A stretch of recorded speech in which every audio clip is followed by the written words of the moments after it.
So what's the plan today, Richie?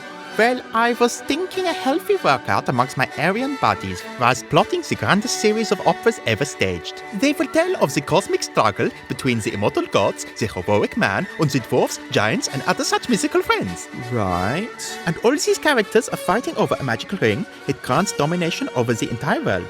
Sounds a bit familiar, Rich. Didn't Tolkien? I got there first. And all those tribes vying for power sounds like I got there first. No one's ever done anything like this. It will take 30 years to write. Or the best of all, it will be a heroic, masculine drama, healthy for the body and the soul of all Germans. I will call it the Ring Cycle.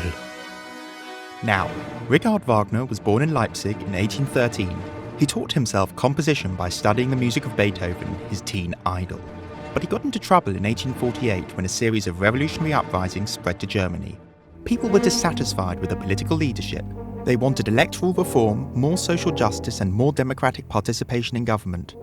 Wagner rallied against those in power, but when he was discovered to be making hand grenades for the freedom fighters, he was put on the government's wanted list and had to flee to Zurich in neutral Switzerland.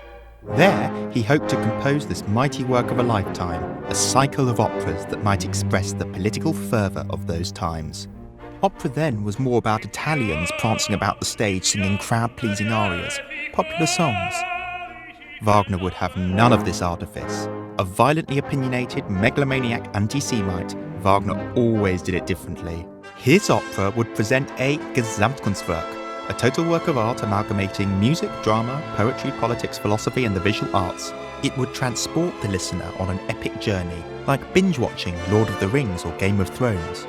Wagner composed the libretto, or the text, and the music to the entire cycle between 1848 and 1874. The story drew on ancient Icelandic, Germanic, and Scandinavian legend. The 4 operas in the cycle are Das Rheingold, Die Walkure, Siegfried, and Gotterdammerung. Das Rheingold sets the scene. A power-hungry dwarf called Alberic steals some gold from mythical nymphs of the River Rhine, the Rhine Maidens. Out of it, he forged the magical ring. Wotan, the chief god, steals the ring from Alberic, only to forfeit it himself.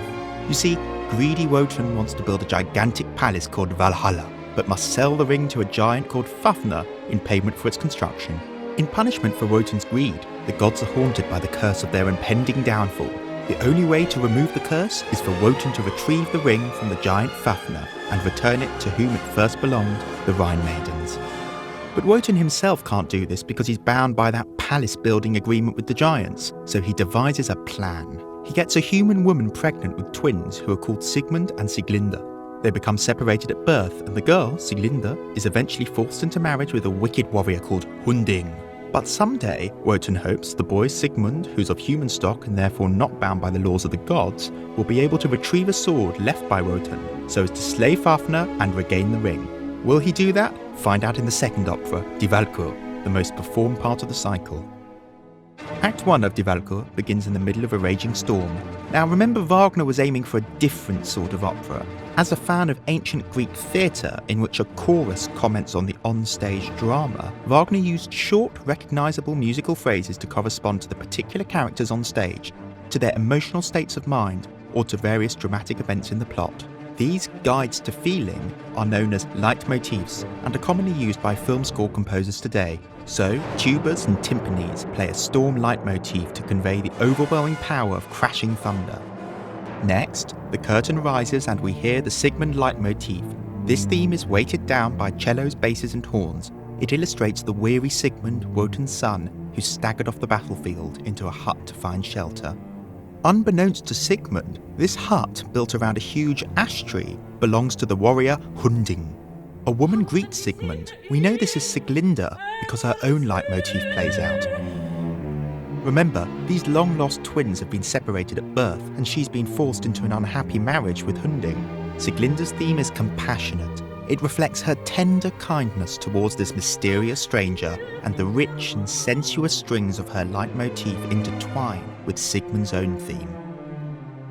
The famous love leitmotif emerges, sweet and colourful music expressing the blossoming of love between the two siblings. It's intensely lyrical and grows ecstatically because Sigmund and Sieglinde have now unwittingly and incestuously fallen in love. Ugh. Suddenly, a harsh leitmotif blasts out like a military fanfare. Abusive Hunding has turned up. It is his gaff after all. Sigmund gives Hunding the lowdown. He recounts how one day he was hunting with his father. Remember, his father was none other than Wotan, king of the gods. And at this point we hear the Valhalla Light Motif, because it was Wotan who exchanged the ring for building Valhalla. Anyway, Sigmund and Dad return home after hunting to find the family home devastated and Sigmund's twin sister gone. At this point, the sinister Hunding leitmotif rings out because, of course, it was Hunding who abducted her, and both Sigmund and Hunding now realise that they are arch enemies. Oopsie! So they agree to duel in the morning. Problem is, Sigmund's got no weapons, but he suddenly remembers. My father promised me a sword. Valsa, where is that sword? At which point we hear the triumphant sword leitmotif. Wotan secretly left the sword in that ashtray. Meanwhile, where the hell do Sigmund and Sieglinde know each other from? We hear two leitmotifs which hint at their shared heritage, the Valhalla motif and their father's motif, until she realises who he is. Sigmund! Sigmund! Sigmund! And he exclaims ecstatically, You are Sieglinde! Fate has willed that we two of our unhappy race shall meet again and save each other! At which point the sword leitmotif recurs as Sigmund removes it from the tree. The rapturous love duet again rings out, impassioned with irresistible harmonies, as Sigmund announces that Sieglinde shall be his bride. The second act introduces Brynhild, who is a Valkyrie. The Valkyries were daughters of Wotan. Their responsibility was to ride out onto the battlefields in order to collect the souls of dead heroes and bring them back to Valhalla. Should Alberich attack Valhalla, these heroes would defend.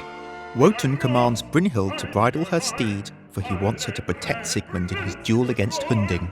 Brynhild agrees, joyously singing the battle cry of the Valkyries. It's a really hard leitmotif to sing, especially to make the octave leaps and hold the high notes. In fact, the role of Brynhild is one of the most challenging for any soprano. Next, we hear a new leitmotif representing the anger of Fricka. Who the frick is Fricka? Why, the goddess of marriage, and she's super angry at Wotan for ordering Brynhild to protect Sigmund.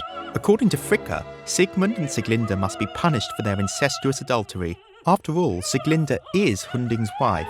Wotan relents and agrees that for the sake of what is right and despite his personal interests, Sigmund must die. The leitmotif of Wotan's wrath is heard as he realises his plans for Sigmund to retrieve the ring will now fail.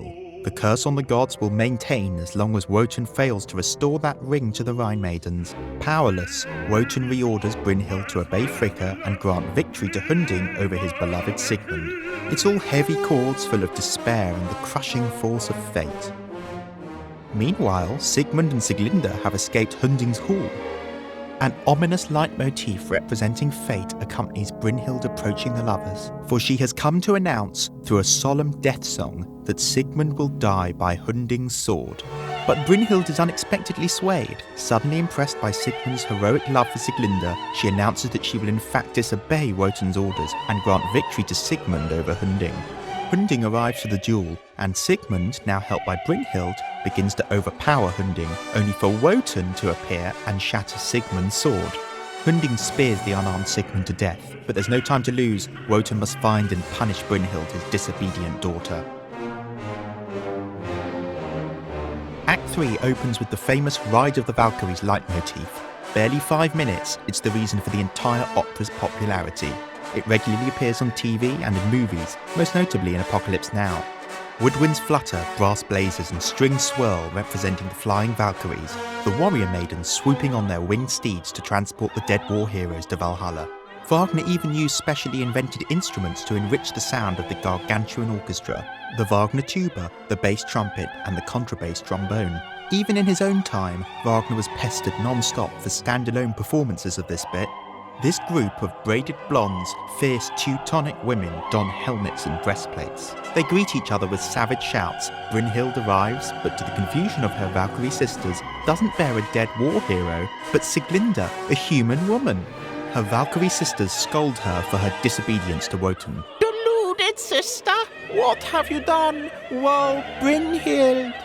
But Brynhild is protecting Sieglinde because she is in fact pregnant by Sigmund with a boy who shall be named Siegfried.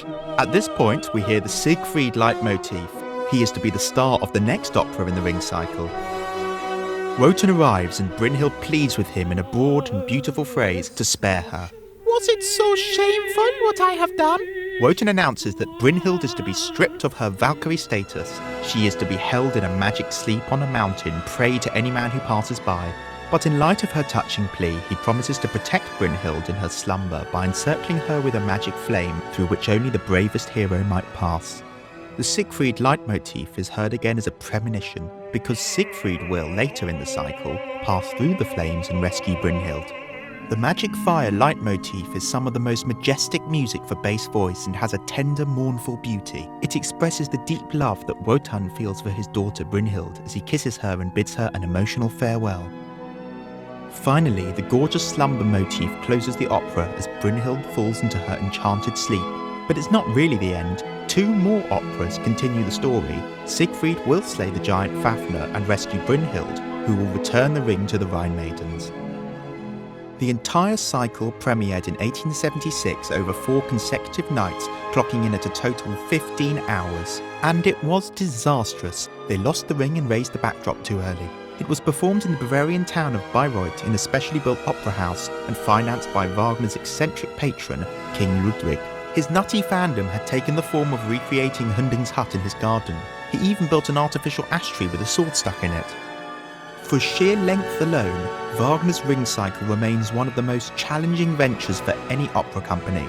It's also a test of audience endurance, but Bayreuth still attracts a cult of die-hard Wagner enthusiasts. And whereas eventually the political revolution in Germany failed to topple those in power, there's no doubting that Wagner's musical revolution succeeded.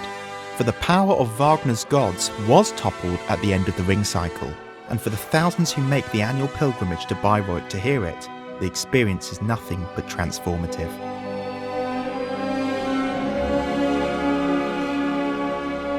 Well, that's it. Thanks for watching. Don't forget to listen to the piece in full, follow our channel, leave your feedback, and most importantly, enjoy classical music.